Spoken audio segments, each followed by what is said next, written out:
it's still going to be a very interesting process because we've done it with short fiction and novellas.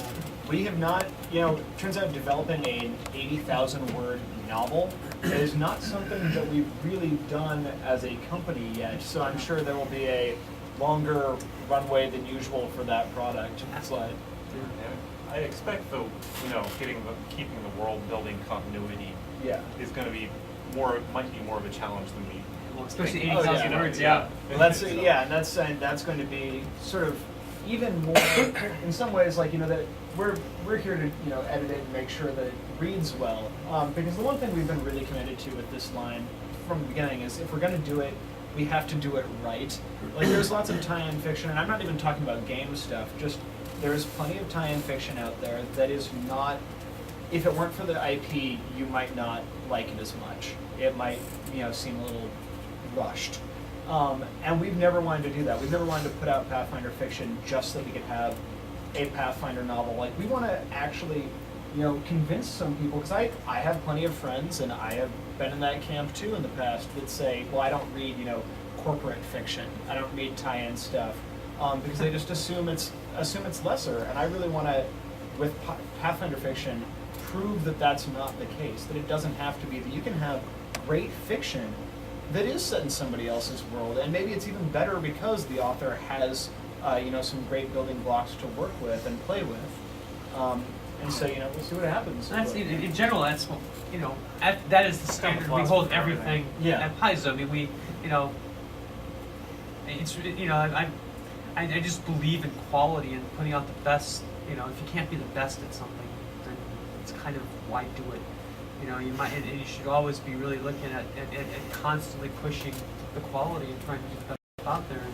And so, I hold these guys to standard. And you see why it takes a little longer, because I'm like, I'm glad James said that, because it's totally true. And I want these to be, I want 10 years from now, people holding these books up and saying, this is what game fiction should be like. This is the standard. We set a new bar, and what. Hopefully, it'll be like the 10th printing. Yeah, there you go. Well, and people do remember there are those touchstones of tie-in fiction where people hold up, Dragonlance books or whichever the Drist books, and say the these are what got me into fantasy, and God, wouldn't it be cool if we could do that as well? Yeah, that's what really excites me about the line, and hearing, you guys express this, and we talked about it in meetings, because I come from a non-role-playing game background originally, and I'm all about getting fiction that people are just going to want to be able to read and identify with, and I like the small-scale, character-driven fiction, which is I think what we're aiming for. Yeah, I would love to have somebody be like, oh, these books are so great. Hey, there's a game tied to this? Like, that's the hope. But I think that game based on these novels. Another question?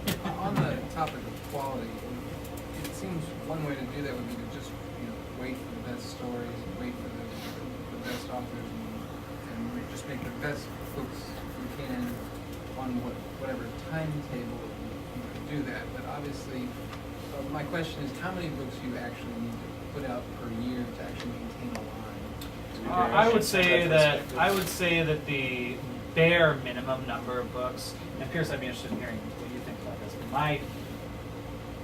From having sat at the feet of the master for a while, my understanding, and I think you need to have at least a book a quarter, or you don't have a book line. I think that you might want to do more than that, but I think you can't do less than that. I don't think 3 books a year is a book line. I think it's a venture. I think it's just you need to have regular touch points with the buyers and with the stores where they will forget about you. And so sometimes when you solicit a new book, that's their opportunity to go, how'd that other one do? Oh yeah, I'll order some of that too. And if you just stop releasing books, your book line is dead. And as terms of protecting well, do you want to speak to that? Well, yeah. I basically agree with Eric.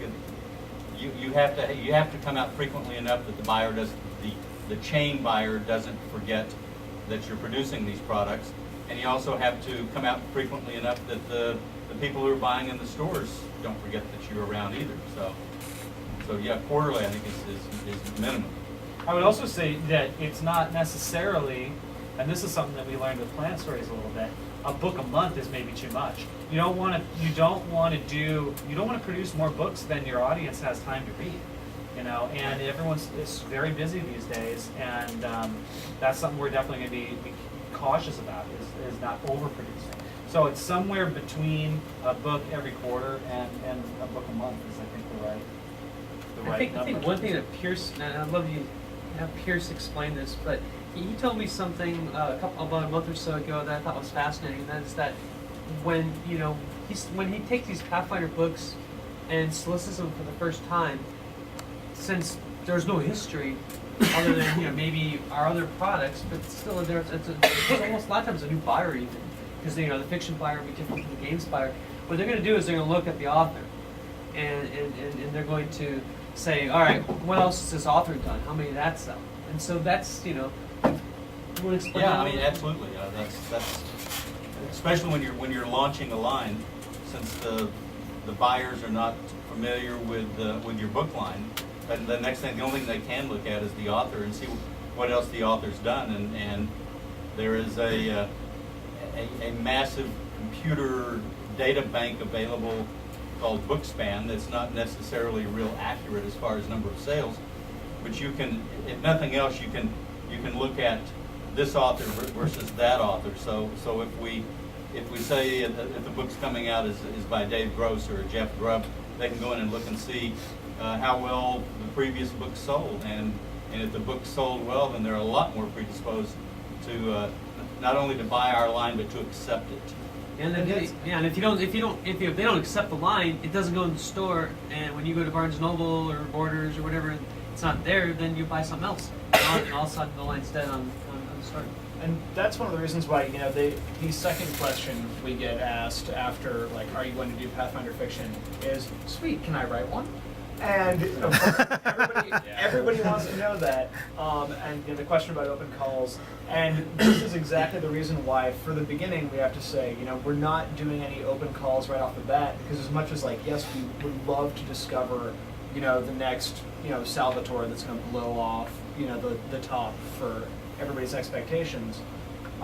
It's really dangerous with a new book line. Like, we have to go with the people that have some established cred, because we don't yet have the cred that we need to make sure that the bookstores pick it up. And so definitely in the future, we're looking to, try and really discover some folks, and there will be other avenues as well. Certainly the Pathfinder Journal is in the Adventure Paths is a little bit safer an area for us to test out lesser known folks. But it turns out that, if we can have folks like Elaine sort of help lead the flagship, especially in its early years, that's going to be incredibly valuable. And so we really need to, hit it with all we've got right from the beginning. I've got a question about the kind of fiction that you intend to publish. So what can we expect from the first year? I'm going to see, like, I don't know, a trilogy, or we're going to see, like, independent stories by different authors, or the same author, same character, independent We've talked stories. about this a Sutter, lot. what are we going to see? All right. We've thought about this a lot. I mean, we've all talked about this so much, but every couple of months, Eric comes in and it's like, be thinking about this. And I'm like, I never stopped, dude. You're in the documents. I've had these since last year. Yeah, you can tell he's excited and internally focused about this. I think he's practically joking. It's like, It's everybody. Just give me the budget. No, don't give me the budget.